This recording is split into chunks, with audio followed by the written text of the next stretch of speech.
लोकसभा में नेता प्रतिपक्ष राहुल गांधी पर सत्ताधारी भारतीय जनता पार्टी के नेताओं की तरफ से विवादित बयान दिए जाने के मामले को लेकर कांग्रेस अध्यक्ष मल्लिकार्जुन खड़गे ने प्रेस कॉन्फ्रेंस में प्रधानमंत्री नरेंद्र मोदी से अनुरोध किया कि वे अपनी पार्टी के नेताओं पर अंकुश लगाएं और देश में राजनीतिक माहौल को मर्यादित रखने के लिए इस तरह के बयानों को लेकर कड़ा रवैया अपनाएं। उन्होंने जिक्र किया भाजपा नेताओं और भाजपा के सहयोगी दलों की तरफ से हाल ही में दिए गए कुछ बयानों का, जिसमें राहुल गांधी को किसी ने आतंकवादी कहा तो किसी ने कहा कि उनका हश्र भी उनकी दादी यानी पूर्व प्रधानमंत्री श्रीमती इंदिरा गांधी का होगा। भाजपा के सहयोगी दल के एक नेता ने कथित रूप से राहुल गांधी की जुबान काट कर लाने का बयान दिया। मल्लिकार्जुन खड़गे ने बताया कि उन्होंने प्रधानमंत्री नरेंद्र मोदी को इस मामले पर सख्त रवैया अपनाने के लिए एक पत्र लिखा है। इस प्रेस कॉन्फ्रेंस के बाद आज कांग्रेस हरकत में आती हुई दिख रही है। कई जगहों पर कांग्रेस की तरफ से इन बयानों को लेकर विरोध प्रदर्शन किए गए हैं। कांग्रेस नेता अजय माकन ने बताया है कि आज उनकी तरफ से औपचारिक रूप से पुलिस में शिकायत दर्ज की गई है। सवाल है कि राहुल गांधी पर अचानक भारतीय जनता पार्टी की ओर से आरोपों और विवादित बयानों की झड़ी क्यों लग गई है। उन पर सत्ताधारी भाजपा की ओर से होने वाले हमलों में इतनी तेजी क्यों आ गई है। इस पॉडकास्ट में हम इसी को डिकोड करने की कोशिश करेंगे। बने रहिए मेरे साथ।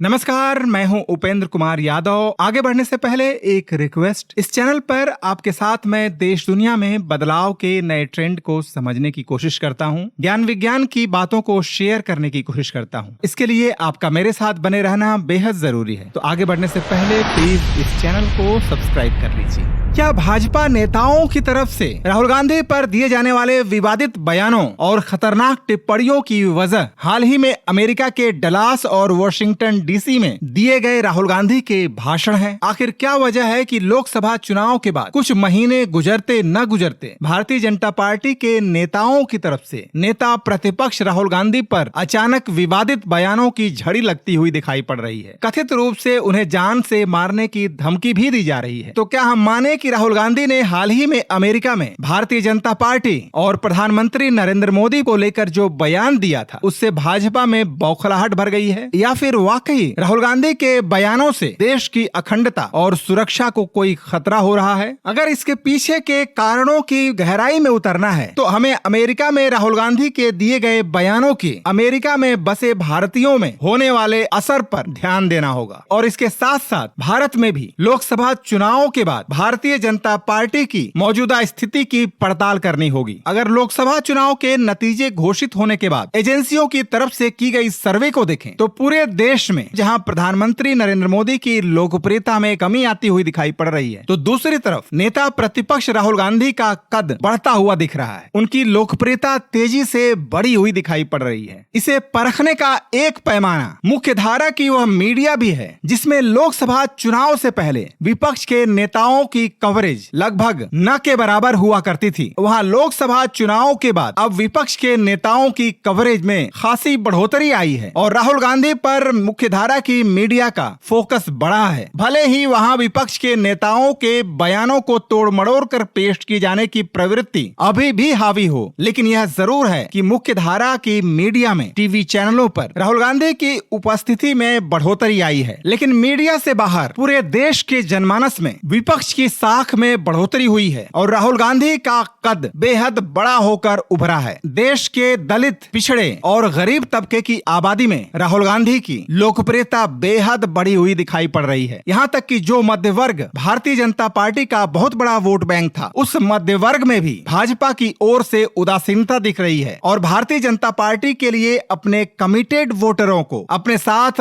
बनाए रखने में खासी दिक्कतों का सामना करना पड़ रहा है। ऐसे में जब कुछ राज्यों में चुनाव की घोषणा हो चुकी है और कई राज्यों में आने वाले दिनों में चुनाव सिर पर हैं, तो अपने खिसकते वोट बैंक के साथ भाजपा के लिए बेहद दिक्कतें पेश आ रही हैं। तो क्या हम मान ले कि अपने इस वोट बैंक को बनाए रखने के लिए, अपने समर्थकों को अपने साथ रखने के लिए भारतीय जनता पार्टी के नेताओं की तरफ से इस तरह के बयान दिए जा रहे हैं? अगर हम मीडिया एजेंसियों के सर्वे, मीडिया में विपक्ष की कवरेज, आम जनता की पत्रकारों से होने वाली बातचीत और अपने आसपास लोगों की फीडबैक को देखें तो यह साफ दिख रहा है कि राहुल गांधी इस देश में दलित, पिछड़े, अल्पसंख्यक और गरीब आबादी की आंखों के तारा बनते जा रहे हैं और यह स्थिति निश्चित रूप से सत्ताधारी भारतीय जनता पार्टी को परेशान करने वाली है और व्यवहारिक तौर पर इसके लिए उसके पास कोई राजनीतिक काट नहीं दिख रही है, क्योंकि देश में महंगाई, युवाओं में बेरोजगारी जैसे मुद्दे अभी भी मुंह बाए खड़े हैं। तो ऐसे में क्या भारतीय जनता पार्टी किसी राजनीतिक मुद्दे के द्वारा नेता प्रतिपक्ष से मुकाबले में अपने को पिछड़ते हुए देख रही है और इसलिए भाजपा नेताओं द्वारा नेता प्रतिपक्ष के लिए आतंकवादी या इसी तरह के खतरनाक शब्दों का सहारा लेकर उन्हें इस रूप में लेबल करने की कोशिश की जा रही है? क्या इस तरह की आक्रामक रणनीति के जरिए भारतीय जनता पार्टी को हरियाणा के चुनाव में या जम्मू कश्मीर के चुनाव में कोई फायदा हो सकता है? अगर हम भारत से बाहर राहुल गांधी के इन भाषणों के विदेशों में होने वाले असर पर नजर डालें तो राहुल गांधी के बयानों में एक बयान वाकई ऐसा था जो भारतीय जनता पार्टी के लिए विदेशों में बेहद नुकसान पहुंचाने वाला हो सकता था। जिस बयान में उन्होंने लोकसभा चुनावों का जिक्र किया था और कहा था कि इस लोकसभा चुनाव ने प्रधानमंत्री नरेंद्र मोदी के आत्मविश्वास को तोड़कर रख दिया है। विदेशों में बसे भारतीयों के लिए, खासतौर पर अमेरिका के डायस्पोरा में जहां भारतीय जनता पार्टी और राष्ट्रीय स्वयंसेवक संघ का खासा असर है और डायस्पोरा में उनकी सबसे ज्यादा पकड़ है, वहां बसे भारतीयों के लिए यह बयान निश्चित रूप से भारतीय जनता पार्टी के लिए नुकसानदेह हो सकता है और शायद उनके इसी बयान से होने वाले असर को कम करने के लिए देश में भारतीय जनता पार्टी के नेताओं की तरफ से ऐसे आक्रामक रवैये का इस्तेमाल किया जा रहा है। और इसके साथ साथ एक और बात जो बेहद महत्वपूर्ण है, आने वाले कुछ ही दिनों में प्रधानमंत्री नरेंद्र मोदी अमेरिका के दौरे पर जाने वाले हैं और अगर उनकी अमेरिका यात्रा से पहले अमेरिका में बसे भारतीयों के बीच राहुल गांधी के बयानों का प्रतिकूल असर हुआ तो यह प्रधानमंत्री की यात्रा पर पानी फिर सकता है। और एक ऐसे समय में जब अमेरिका में राष्ट्रपति के चुनाव का कैंपेन धुआंधार तौर पर जारी है, डेमोक्रेट कैंडिडेट कमला हैरिस और रिपब्लिकन डोनाल्ड ट्रंप के बीच तीखी टक्कर देखी जा रही है। पिछली बार के चुनावी नतीजों को देखते हुए पूरी तरह से दो ध्रुवों में बटे अमेरिका में एक एक वोट इस चुनाव में बेहद अहमियत रखता है। तो क्या अमेरिका में बसे भारतीयों के बीच राहुल गांधी के इस बयान से होने वाले संभावित नुकसान का मुकाबला करने के लिए भारतीय जनता पार्टी ने ये रणनीति अपनाई है? तो ऐसे में भाजपा के चंद नेताओं की तरफ से नेता प्रतिपक्ष राहुल गांधी पर दिए गए इन विवादित बयानों की पृष्ठभूमि के तौर पर, इसके कारण के तौर पर जनमानस में भाजपा की खिसकती हुई जमीन को देखें तो ऐसे में एक बड़ा सवाल कांग्रेस पर भी उठेगा कि आखिर जब राजनीतिक रणनीति की धुरंधर भारतीय जनता पार्टी की तरफ से अपनी जमीन वापस हासिल करने के लिए लगातार कोशिशें जारी है, ऐसे में उसके राजनीतिक प्रतिद्वंदी के तौर पर कांग्रेस का संगठन आखिर क्या कर रहा है? इन बयानों के बाद राहुल गांधी के बचाव में आखिर कांग्रेस इतनी देर से क्यों जागी है? एक ऐसी स्थिति में जब पूरे देश में चाहे वह दलित आबादी हो, चाहे वे पिछड़े हो, चाहे वे अल्पसंख्यक हो, चाहे वे आम गरीब लोग, देश की बड़ी आबादी जब राहुल गांधी को अपने आंखों का तारा बनाती जा रही है तो उनके खिलाफ इन गैर राजनीतिक हमलों के बाद प्रदर्शन के लिए सड़कों पर उतरने में आखिर कांग्रेस को एक पार्टी और संगठन के तौर पर इतनी देरी क्यों होती है? बहरहाल ऐसा लगता है कि भारतीय जनता पार्टी की इस रणनीति के पीछे निशाना शायद राज्यों के मौजूदा चुनाव है और दूसरी तरफ विदेशों में बसे हुए भारतीय हैं। इन दोनों ही मोर्चों पर भारतीय जनता पार्टी की लोकप्रियता और उसकी साख शायद बेहद कमजोर हुई है और उसी को बचाने की कोशिश में इन नेताओं ने ये आक्रामक रुख अपनाया है। हालांकि इन दोनों ही मोर्चों पर अगर भाजपा को विपक्ष की बढ़ती हुई ताकत का मुकाबला करना है तो वह निश्चित रूप से सफल हो सकती थी अगर अपनी उन नीतियों में बदलाव करती जिनकी वजह से जनता में रोष लगातार बढ़ रहा है और उसकी साख कमजोर हो रही है। महंगाई और बेरोजगारी ये दोनों ही मसले वे ज्वलंत मसले हैं जिस पर कार्रवाई करके भाजपा की साख में बढ़ोतरी हो सकती है। लेकिन बहरहाल उस दिशा में न जाकर भाजपा के नेताओं का यह आक्रामक रवैया आखिर किस हद तक भारतीय जनता पार्टी के पक्ष में जाएगा या उसका और नुकसान करेगा, यह आने वाला वक्त बताएगा। इस पॉडकास्ट में इतना ही। अगर अभी तक सब्सक्राइब नहीं किया है तो इस चैनल को सब्सक्राइब कर लीजिए और इस वीडियो को लाइक और शेयर करना न भूलें। बने रहिए मेरे साथ।